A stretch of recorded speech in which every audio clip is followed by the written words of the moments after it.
Hey, thanks, Srishti. And thanks everyone for joining this session. I'm really glad that all of you could make it. So today's session is slightly different from the usual presentations that, as in this is not something to do with UI, UX or not directly related with making portfolios and the usual stuff I speak about. So without further ado, let me just share my screen. Uh, Srishti, just let me know when my screen is started so that I would also know. Uh, so I'm will sharing my entire screen. Allow. Okay. Is my screen visible to you? Okay, awesome. So today what I'm going to speak about is UX of AI, which I have already spoken about in one of the earlier FIFO talks. And on today's talk, I'm going to speak about two hands-on case studies. So it's going to be very less theory and a lot of uh, actual work which we did as a part of the two companies. And I'll come back briefly to that. So let me begin with a brief introduction, and Shrishti has already kind of told you about a bit about myself, but I'll also speak a bit about it. So I have done my mechanical engineering, and I did my product design masters from IISc Bangalore in 2009. I used to work as a product designer in some companies. I was manager in Larsen and Toubro. I worked as a UX designer in Cisco through Sensor, Canada Life and ThoughtWorks, and currently I am working as UX come product designer in Amazon. So essentially, I work for Lab 126, and which is responsible for designing of products like Fire TV, EcoDot, and stuff like that, the hardware, right? So this is a brief introduction about myself. Let me briefly talk about what is covered in today's talk as well. So in today's talk, what I'm going to speak about is like maybe about 5 minutes I'm going to spend about talking about what is meaning of user-centered design, and two case studies how the user-centered design approach was used in two of the projects for which I was the UX designer. One of them is Cisco DNA Center and another is Schlumberger Petrel. Both of these projects are live projects, as in they were done like in the company, and but because of the non-disclosure agreement, I have replaced some of the data with a fictional data. So I will point it out to you as well so that you don't get confused that whether this data is real or not. But essentially speaking, some of the business and trade secrets are still kept confidential, but I will tell you what the methodology and all the other practices that as a team, as a UX designer with the team I worked with, right? And I request everyone to like put in their thoughts or questions or anything that they have on the chat side of the window. I won't be able to see it while I'm presenting. However, after I'm done presenting, I'll pick them up for sure, right? So that's what I'm going to do. And these two case studies I intend to present in about 25 minutes time period. And after that, it's free for everyone to discuss their thoughts, right? So let me come straight to the point and speak what is user-centered design. So there are a lot of good literature available on the internet. However, I picked up the one from Interaction Design Foundation, and essentially, if you see, there are the basis of the user-centered design is that it's an iterative process in which, in each of the phases of design, such as understanding the context of use, specifying the requirement, solutionizing, and finally taking that solution back to the user, you will see that there is a arrow pointing back that which is the iteration. In each of these steps, we actually go back and check whether this is the right thing that the user wants. So in each of the phases of the design process, we always involve the user and their opinions, and their needs are taken as the prime most important, even over the technology sometimes, right? So this is a standard user-centered design approach which I'm going to speak about, and I'm going to use the basis for how we went about, and this is what we worked in the company as well.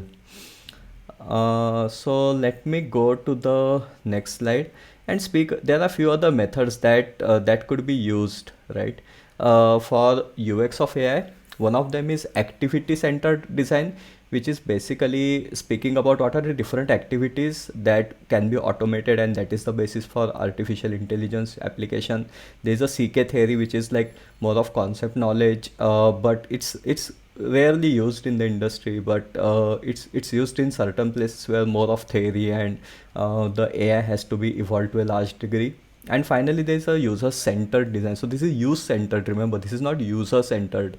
So it's fairly similar to activity center. However, the difference is that the use or how or what is being used is more centered. So essentially for B2B industry where the solution involves a business problem more than a customer facing problem, use centered method is used, but I'm not going to dive deep into any of these. So I guess let's take a deep dive into the first case study. So this is about the Cisco DNA Center, and I will give you briefly. So this dude over here is, and I'll share this presentation with you as well, the link to the presentation I mean, so that you can also appreciate and visit these links and do some further homework that if you want to do on this. This is a part of Cisco DNA Center, and the guy you see here is Anand Oswal. He's the VP of engineering, or he was a VP of engineering that time when I was working for Cisco. And the basis of the Cisco DNA Center that we designed was to use intelligence or the artificial intelligence for fault diagnosis and threat detection. And and don't let this jargon confuse you. I'm going to walk you through what I exactly mean by that, right? Okay. So straight from the Cisco's mouth. So this is the focus area of what we did there, and this is the framework that we have used. So essentially, the network has a learning element to it. So if you see here, there is something called as learning. So what they do is essentially is that there is an intent. Intent is nothing but what the user wants to do. It has to pass through the security so that there is nothing like a security breach or anything. And then there is a context. So essentially, suppose you are sending out an email. So what the intent is that you want to share some information with someone. So it has to go through security. So you have your email should be say encrypted. And there is a context. Context is that has to reach the intended recipient. So there is an element of security there as well. You don't want to end that email in the wrong hands. So essentially, this is the intent. However, this is a conventional loop. Now there is a learning. So essentially, it learns from the security breach. Essentially, saying that if there is something like there is a potential of a breach, it kind of learns and it improves the security proactively. And I will. This is the high level view of that, and I'll dive one step deeper and tell you how this was implemented. Now the business problem, right? So essentially, this is Anand Oswal, by the way. He said that this is his brainchild. So I was the UX designer on the team, and he said that right now the networks have expanded to such a level that the rules that need to be implemented are quite complex, and yet the systems have not caught up. So the network engineers, the folks who are responsible for keeping the network alive and keeping it running up and down as they move along, is something that they need tools to do this, and this is where the Cisco DNA comes in. So this was his vision to build this entire system end to end.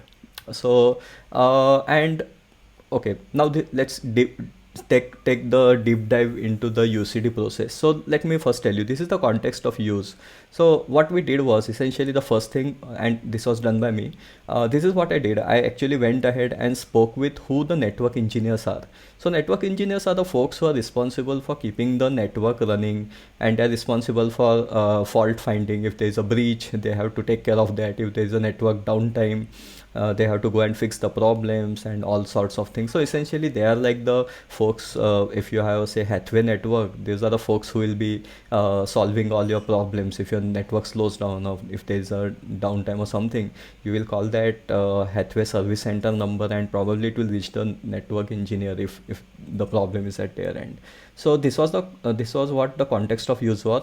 And this is the typical so Chris Choi is the name of my persona, which I built after interviewing 14 such network operators. Now this is the basis of the UCD, because these are the users. I spoke with them. I tried to understand what they do as their day-to-day operation as a network operator, and what do they actually face the pain point in using the current tools that they have. And on basis of all the pain points, I put all of those together and tried to figure out what was their common goal and so on. And I built this persona. Now this is a pretty exhaustive persona, but I don't want to really go deep into it, because all of us are fairly aware how a persona is built, and there are other places where to find this. So on basis of this, I went ahead and formulated what is the existing system. So what is the, so the pain points are related with the systems as well. So the systems and pain points are intimately related. So this was the next step in understanding the concept, context of use. And this is what I did. So I am going to walk you through the top three pain points and the tools that they used. So the first tool that network operators used was this thing called network topology. So if you see here, this is actually Cisco's tool. Now you'll see really outdated look of this. Essentially, what it shows is that there are different network centers and there are lines drawn across it. So there is a data flowing between that. The orange line and the thickness of the line indicates how much data or the quantum of the data that is flowing across two centers. So essentially, these are the different centers on the west coast, as the screenshot is showing.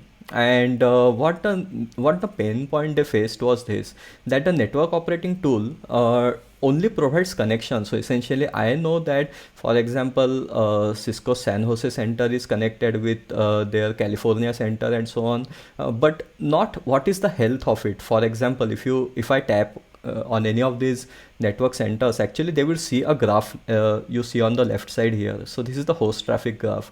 It doesn't really point out that how much is the demand. They only see that, okay, there is something like 24 kilobytes per seconds are getting consumed and so on this network, but otherwise they have no way to find out what exactly is the root cause for the, suppose there is a spike here of, or if there is a downtime. They won't, looking at the graph, it only shows the health. It doesn't really show what exactly is the anomaly, and that is where exactly we had to step in, right? So this is the first pain point. The second pain point is that the network operator wants to see the traffic, and so essentially this goes like this. Let's see, when you have very a lot of rules. So imagine that you have got a lot of security protocols.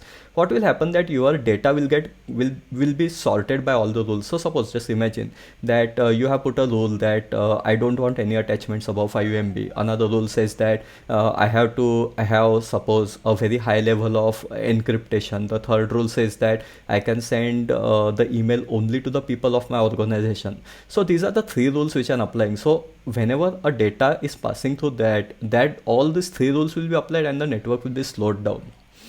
Versus if the rules are very less, the data will be moving relatively fast, because whatever the algorithm is, all the data doesn't have to pass through it, and basically the network goes faster that way. So this is called as a rule based approach, versus there is something called as the data is free flowing data. So essentially the network operators face this problem, that they should be able to select when to respect the rules or when to give the speed, so rather ignore the rules. So right now they had a tool, or erstwhile they had a tool which basically allowed them to set something like this. So if you see over here, you will see that they have something called as inspected protocol. So these protocols can be set as per their requirements, and they can be set to certain networks. However, they cannot be turned on and on dynamically. That was the problem that they faced, that they wanted the network itself to determine that whether to apply the rule to this or not to apply to rule to this. So these are the something that and if if you really see this system also, this was quite outdated by the time I started working on this, and it was quite, and it slowed down the network a lot, because the system wouldn't understand whether this was worthy of applying the rules, or whether to just keep applying rule to each and everything it says. Okay, so, and the third pain point, this was slightly funny when I first read about this, right?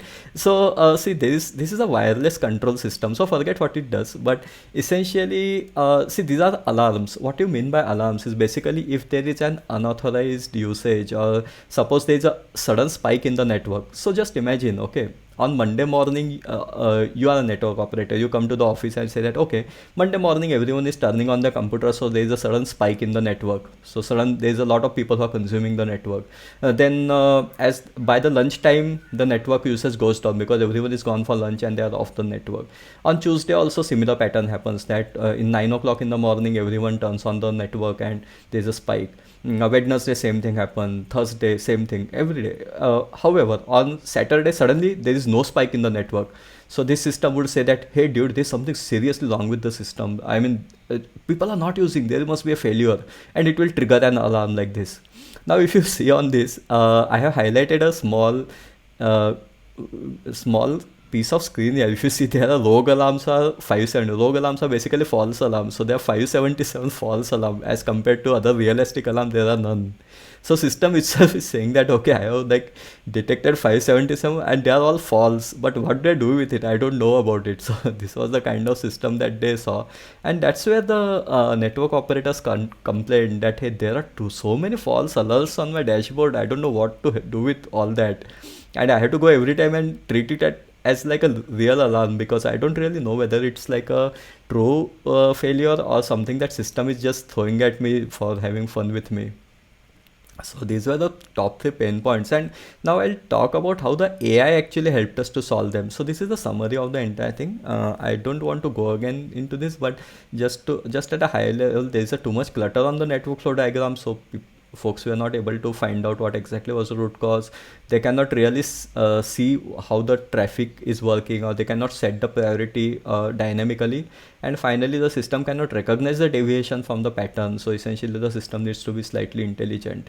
That is where the second part of the UCD comes, which is specifying the user requirements, and that this is where the user requirements come. So like I told you, you go back to the user in each step of the UCD. So basically you again go back and say that okay, now I understand your problem, so how do we go about solving them? So the first step that we need to solve is that, see that for example, I wish to see how the data is routed in the region of consumption. Okay, very good. I can show you a simplified view of the data flow. So this is what the solution is to that.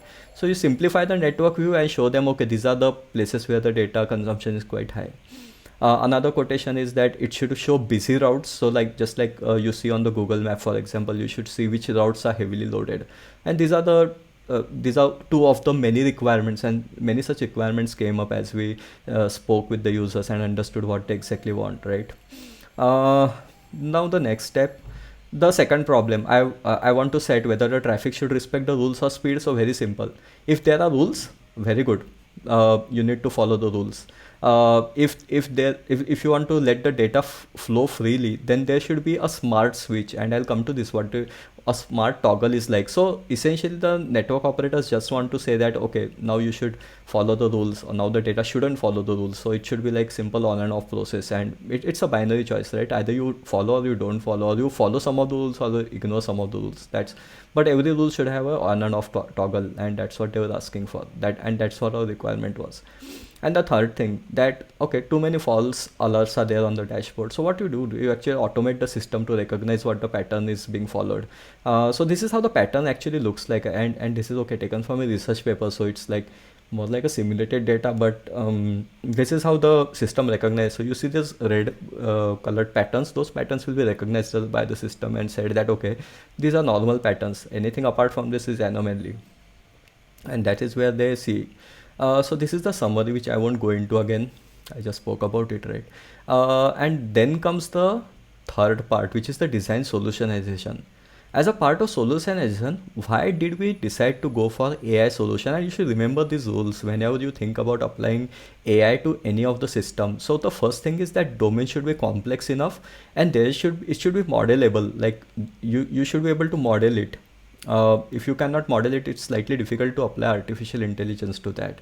Then you should have a set of teaching experts. So in Cisco, there were teaching experts available. People like the 14 network operators I spoke with were ready to teach it. There is sufficient amount of data available, reliable data. So the data refers to the data like whether humans can make this decision or not. If humans cannot make this decision, you can't really expect to teach it to a system to make it, right? The users wanted to make the system future proof, so your rules should be scalable enough. So AI should be scalable. Like for example, you take example of Alexa or Siri or anything else. These systems are continuously evolving. They learn from what every word you speak with them, and that's how they expand. And that is what the meaning of future proof system is. And then the user should be able to were ready to take pens to teach the system, that because they knew that effectively the system is going to help them and not really take away their jobs. So that is where the users were ready to teach. And finally there was a technological feasibility. So to AI is that way a technologically expensive solution to implement, but that's why you need a buy-in from the other stakeholders in the business to fund it. And then there you should have the technology to implement it as well, and Cisco had all of that, so everything fell right in the place. And then how exactly the technology or AI solution was built, and this is how it worked, right? And this is the logic, and this is what I as a UX designer actually built, not the development part, but actually the logic part of it and what the user wanted. So essentially, looking at the topology map, you can see that what time is it working, what is the pattern of the data flow, what where is the load, where is the how is the traffic routed, and so on. And you take all this data and you present it to user for the first time and ask the user, hey, is this good or is it too much clutter? So my user, okay, I use Anand's photo again, but basically there will be a network operator who will say that no, this is too much of clutter, very bad. So this is bad. So basically the system sees that, okay, I shouldn't arrange the network configuration this way. I should actually show a very simplified view to the user, and that's why it will again recompute this and again show it to user. And after a few iterations it will start learning that, okay, user wants probably these boxes to be arranged in a specific manner with a specific distance. I should actually not let these routes intersect with each other. It should be clean. It should be like something that the user wants, user makes more sense of it, and it kind of builds itself with every input you give. There will be multiple inputs that will be required from user, and that is where the pain from the user comes in. But the system learns, and as it learns, as it goes along, it actually says that it understands that, okay, user wants this and not that, and so on. And then at some point in time everything clicks in place, and suddenly you have a system that actually is very good. Sorry. Okay. How to balance speed with the rules? Another question, right? So basically, if you have a lot of rules, it will slow down the network. So this is the diagram for that, and very simply put, it is like, what is the user trying to do with the information is what the system asks this question. And if the user does something, will it cause a security threat? If it potentially can cause security threat, then apply the rules. Or if the user is going to make some error, then apply the rules and store this data. Okay, I have applied the rules and this was the speed. It is not going to cause any security threat. Let the data flow very smoothly. Okay, store that as well. Okay, this was the result of that experiment.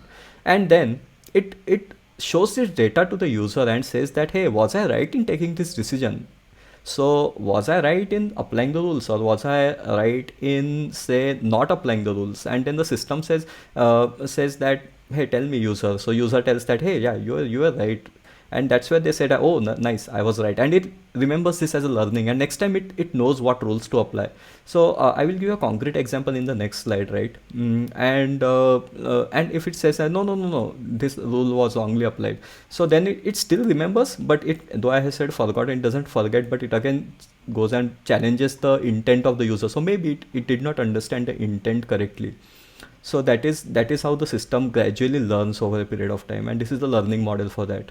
As a part of UX process, I had to build this model and present it to the data scientist, who actually would take it a bit deeper and try to understand what kind of data, how to categorize the data, and so on. But yeah, this is the model that had to be built with where the user interfaces. I'll come to that as well, right? So yeah, this is where the system should send out the alert. So like I was telling you, so you see earlier the system actually has just two bands, maximum and minimum. Anything that goes beyond and above these bands essentially triggers a alert. So it triggers a warning to the network operator. So there are three environments. I won't go into details of what are these three environments, but these are three models on basis of which we were working on. I'll talk about the second model here. So essentially, imagine that 9 o'clock everyone turns on their computers, and there is a huge surge in the network, and say by 12 o'clock in the afternoon everyone goes for lunch.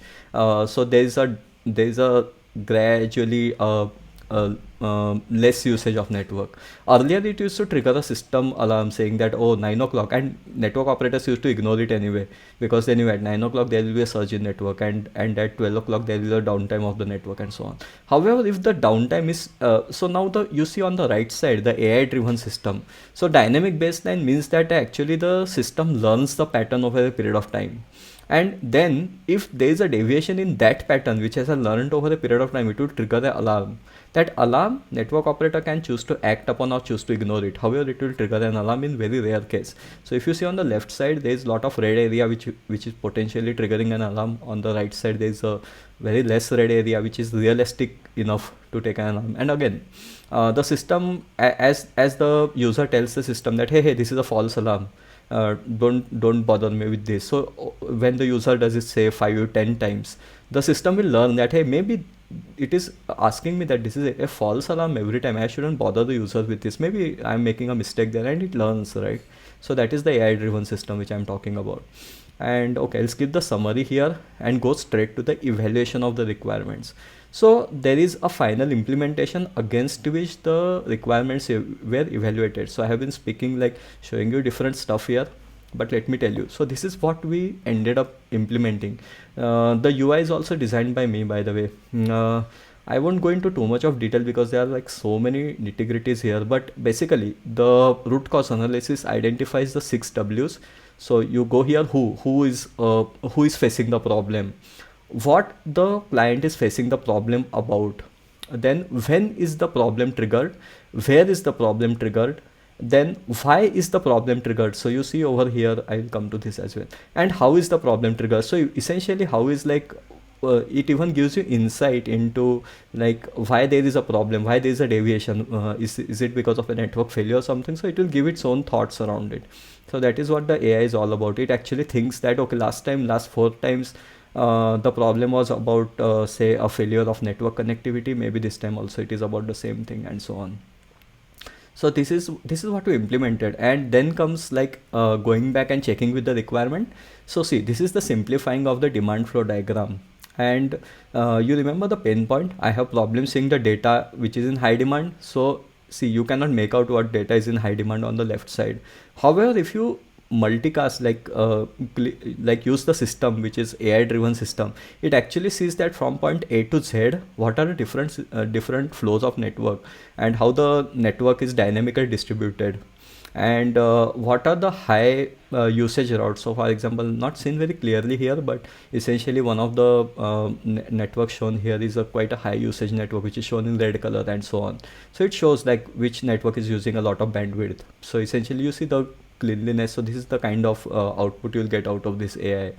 Then the second one, I was talking about a switch, right? So this is the switching. So essentially network operator can simply put a drop down and say that take the shortest exit. Shortest exit means that it doesn't really respect the rules, it just respects the speed. So you from point A to point C, you will actually get a very high speed. However, if you say that respect MEDs, MEDs are basically rules, so it respects the MEDs and it takes the safest route instead of going, so you compromise on the speed, but nonetheless network operators have now a ability to select this. And the last one, and I have shown a simulation here, this is how it looks on the system. And the last one, so see, this is the graph which I was speaking about earlier. So this, the green one you see is learned by the system. This is artificial intelligence graph. Now if you see really over here in the red region, you will see that over here there is a huge deviation, and it shows a red colored region because this red colored area is having a deviation. So you see the blue one is the realistic data. So this shows the cloud app throughput. Against it shows like the predicted value in green color.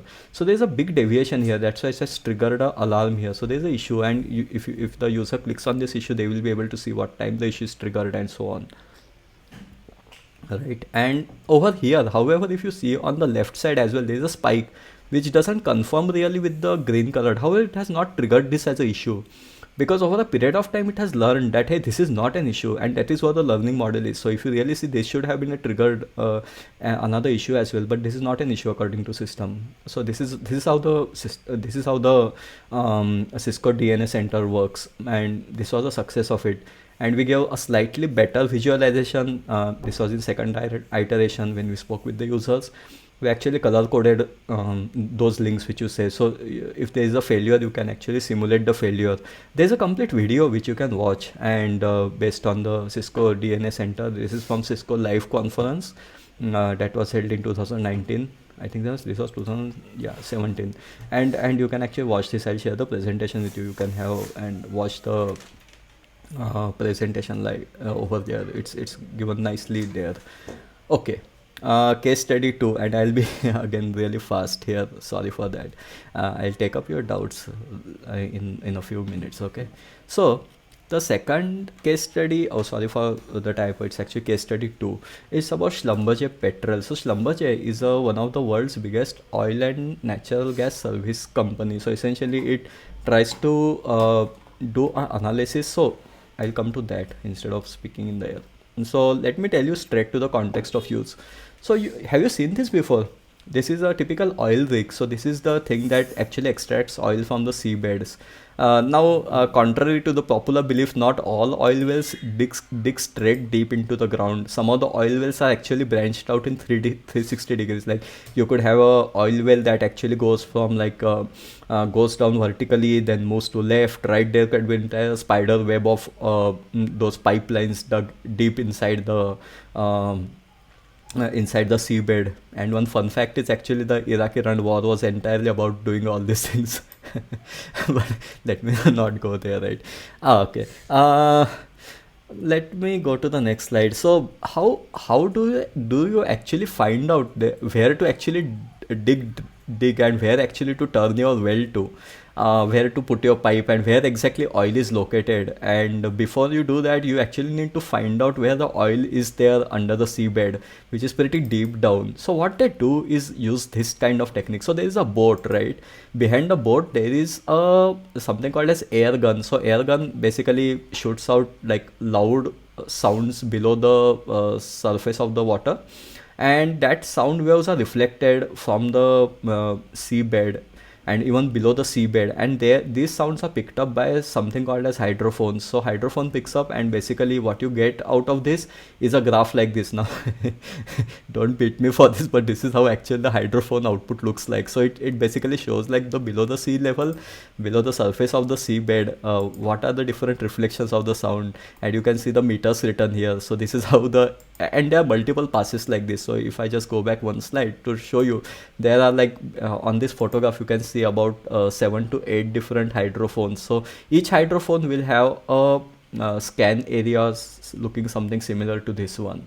And now the challenge is here. So what happens is that now you have got, you see here on the right side, so you see like there is a plane is basically, this is a hydrophone plane. So essentially this is like the entire surveyed plane, and now the user has to sit and manually stitch all of this data together to make like a 3D area and where exactly the oil will be located. And that is where on basis of that you decide to spend millions of dollars to dig for the oil, right? So coming straight to the point, who is the user? So there are folks like Ming Wang Lee. So this is the guy who is called as geotechnician or geoscientist, and basically these people are the ones who are responsible for creating these maps, which basically on basis of which the decision is taken whether to dig for the oil or not to go for it and so on. Mm. So basically I interviewed these folks and I tried to understand the business need as well. So how well the map should be created, how are they currently implemented, and so on. I also observed at how they do it on day-to-day basis. So as a UX designer, I had to collect all this data before I actually suggest any good solutions for this. So top 3 pain points. The process takes a lot of time. So why would the process take a lot of time? Is fairly simple, that you have to stitch all of them together. Second point is that the you have seen the previous one, and that graph is often full of noise and there are no tools available to remove it, so they have to do it manually. And finally the model or the model which they have or the data which they have collected on basis of that sonar survey is full of uncertainties. So a lot of people ask that, hey, are you sure about this model? Should we actually invest $3 million to dig for oil here? Maybe you might have made a mistake in the modeling, just go back and check that data. So that kind of uncertainty is there, so that there should be some sort of tool that should tell them. So, and this is where we decided to automate. So basically this is, I won't go into details of this, but essentially speaking, there needs to be a sort of diagram that users can where exactly can you automate this tool to create such maps. So there should be minimum number of user intervention and maps should be created really fast. And there are root causes for that which I just spoke about. And these are the top three requirements on basis of which we spoke. For example, the first requirement is that, see, the map takes a lot of time for interpolation, so why don't we interpolate it right away? Like, why don't we have an artificial intelligence system that basically kind of detects that what layer should go where, and how on basis of what is close by, or on basis of what data is nearby each other.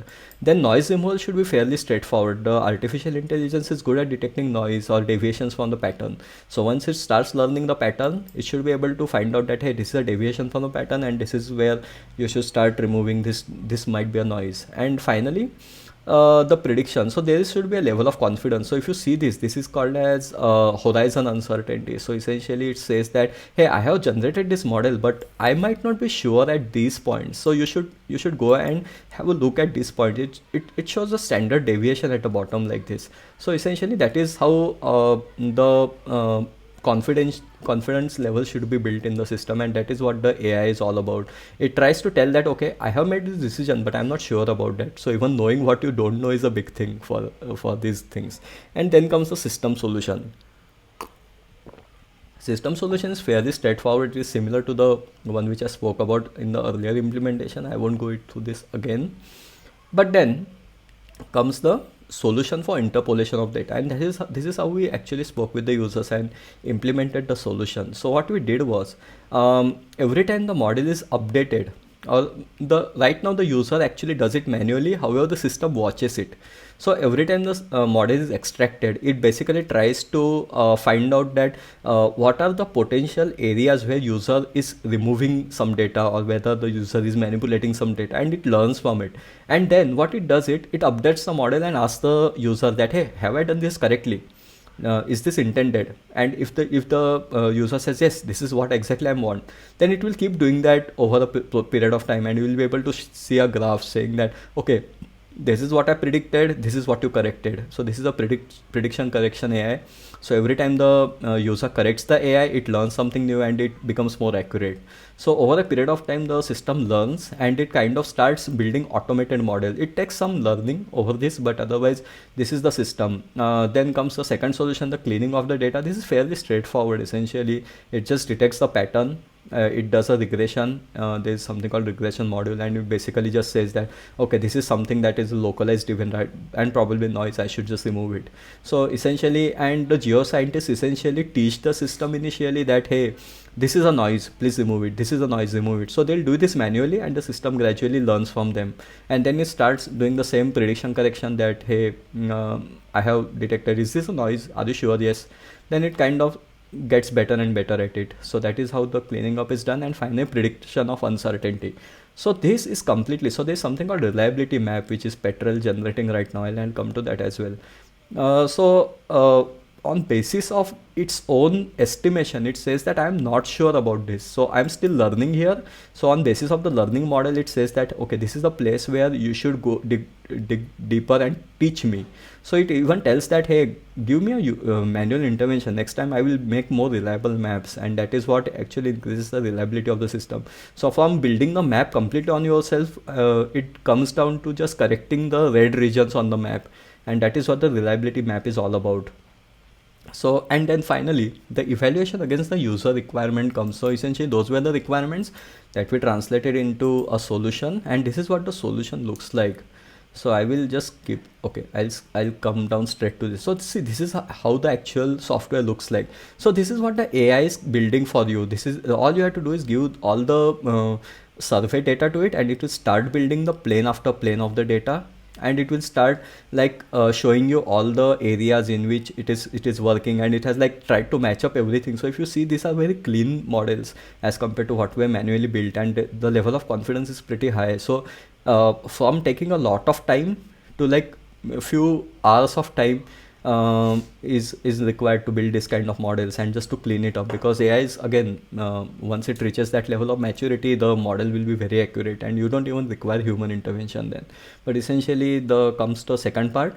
So the noise removal. So you see over here on the left side there is a manual correction, so the user can pick up certain points and it says that hey, delete these contours, these are wrong, these are noise contours, so just remove these data. So essentially this is how the AI the interface looks like. So once this is removed, the AI will learn that hey, last time user told me not to do this, so maybe I should remove it. And once it removes, it essentially shows the noise reduced model. So if you see on the left side of this bigger image on the upper right hand corner, you will see that it has removed a lot of lines and it has created a slightly cleaner and more smooth flowing model. So that is how the AI gradually updates the model and shows you a better and better version of it. And finally, like I was telling you, there is something called as uncertainty. So it shows your total uncertainty in the model. So ideally this is a highly advanced level, I will say, because initially when we started running this project, it will show like the entire model was red in color, which shows like a very high level of uncertainty.